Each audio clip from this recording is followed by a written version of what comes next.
السلام علیکم۔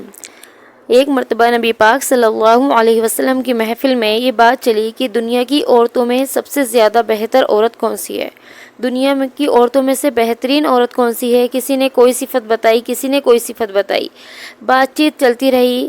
حضرت علی کرم اللہ وجہہ کسی کام سے گھر تشریف لے گئے۔ سیدہ فاطمہ زہرا رضی اللہ تعالیٰ عنہ کو بتایا کہ محفل میں یہ ذکر ہو رہا ہے کہ دنیا کی بہترین عورت کون سی ہے، ابھی فیصلہ نہیں ہوا۔ سیدہ فاطمہ زہرا رضی اللہ تعالیٰ عنہ نے فرمایا، میں بتاؤں کہ دنیا کی سب سے بہترین عورت کون سی ہے؟ فرمایا ہاں بتائیے۔ فرمایا حضرت فاطمہ نے کہ دنیا کی سب سے بہترین عورت وہ ہے جو نہ خود کسی غیر مرد کی طرف دیکھے اور نہ کوئی غیر مرد اس کی طرف دیکھے۔ حضرت علی رضی اللہ تعالیٰ عنہ محفل میں واپس تشریف لائے۔ حضور اکرم صلی اللہ علیہ وسلم سے عرض کیا کہ یا رسول اللہ، میری اہلیہ نے دنیا کی بہترین عورت کی پہچان بتائی ہے کہ جو نہ خود کسی غیر محرم کی طرف دیکھے اور نہ کوئی غیر محرم اسے دیکھ سکے۔ حضور اقدس صلی اللہ علیہ وسلم نے یہ سن کر ارشاد فرمایا، فاطمۃ بضعۃ منی، فاطمۃ بضعۃ منی، فاطمہ تو میرے جگر کا ٹکڑا ہے۔ کیا فرمایا سن کر نبی پاک نے کہ فاطمہ تو میرے جگر کا ٹکڑا ہے، یعنی کہ ان کا جواب 100% بالکل صحیح ہے۔ کیا جواب بتایا انہوں نے؟ دنیا کی بہترین عورت کس کو بتایا؟ جو نہ خود کسی غیر مرد کی طرف آنکھ اٹھا کر دیکھتی ہو اور نہ کوئی غیر مرد اس کی طرف دیکھتا ہو، یعنی کہ وہ خود کو بھی اتنی چھپا کر رکھتی ہو، غیر مردوں کے سامنے نہیں آتی ہو کہ کوئی غیر مرد بھی اس کی طرف نہیں دیکھ پاتا ہو، اور وہ خود بھی کسی کو نہیں دیکھتی ہو، تو وہ کیا ہے؟ دنیا کی بہترین عورت ہے۔ دوسری حدیث میں نبی پاک صلی اللہ علیہ وسلم نے نیک بیوی کی 4 نشانیاں بیان فرمائیں۔ پہلی نشانی یہ کہ جب خاوند اس کو کسی بات کا حکم کرے تو وہ اس حکم کو مان لے، ضد کرنے والی نہ ہو۔ بیوی میں سب سے پہلی صفت کیا ہونی چاہیے؟ کہ وہ ضد کرنے والی نہ ہو۔ ماں باپ کو اپنی بچوں کی تربیت اس طرح کرنی چاہیے، انہیں سمجھانا چاہیے اپنی بچیوں کو کہ تم نے خاوند کے پاس جانا ہے تو ضد نہیں کرنا، اپنی بات منوانے کے بجائے اس کی مان کر زندگی گزارنا، اسی میں برکت ہوتی ہے۔ یہ بات ضرور سمجھانی چاہیے، کیونکہ میاں بیوی کا تعلق کیا ہوتا ہے؟ ہمیشہ کا ہوتا ہے، اور وہاں پر اگر بچیوں کو اپنی بات منوانے کی عادت ہو، شوہروں کی ماننے کی عادت ہی نہ ہو، تو پھر کیا ہوتا ہے؟ چھوٹی چھوٹی بات پر لڑکیاں ضد کرنے لگتی ہیں، اس سے ان کے گھر بگڑ جاتے ہیں، ان کے دلوں میں فرق آ جاتا ہے، اور وہیں پہ جھگڑے فساد شروع ہو جاتے ہیں۔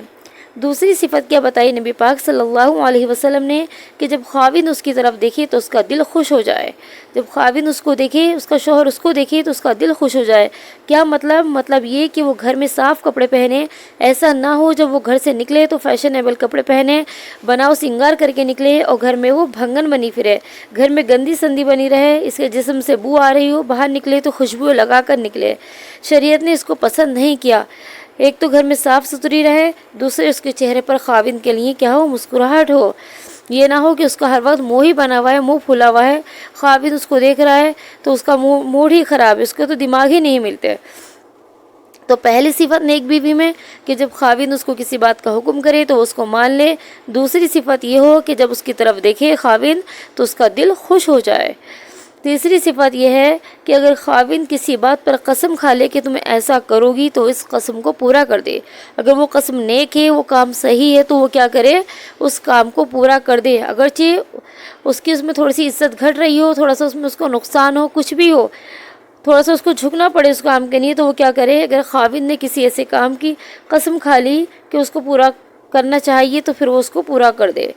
چوتھی نشانی یہ کہ اگر خاوند گھر پر نہیں ہے تو اس کی غیر موجودگی میں اس کے مال اور اپنی عزت کی حفاظت کرے۔ خاوند گھر پر نہیں ہے تو کیا کرے؟ اپنی عزت کی اور اس کے مال کی حفاظت کرے۔ اہل اللہ نے لکھا ہے کہ بیوی میں 4 صفات ضرور ہونی چاہیے۔ پہلی صفت اس کے چہرے پر حیا ہو۔ یہ بنیادی حیثیت رکھتی ہے کہ عورت کے چہرے پر حیا ہو تو اس کا دل بھی حیا سے بھرا ہوا ہوگا، کیونکہ کہاوت مشہور ہے کہ انسان کا دل آئینہ ہوتا ہے۔ ابو بکر صدیق رضی اللہ تعالیٰ عنہ فرماتے ہیں کہ مردوں میں بھی حیا بہتر ہے، مگر عورتوں میں حیا بہت ضروری ہے۔ دوسری صفت فرمائی کس کی؟ نیک بیوی کی دوسری صفت اہل اللہ نے، اللہ والوں نے کیا بتائی؟ کہ جس کی زبان میں شیری ہو، جو بولے تو کانوں میں رس گھولے۔ یہ نہ ہو کہ ہر وقت خاوند کو جلی کٹی سناتی رہے یا بچوں کو بات بات پر جھڑکتی رہے۔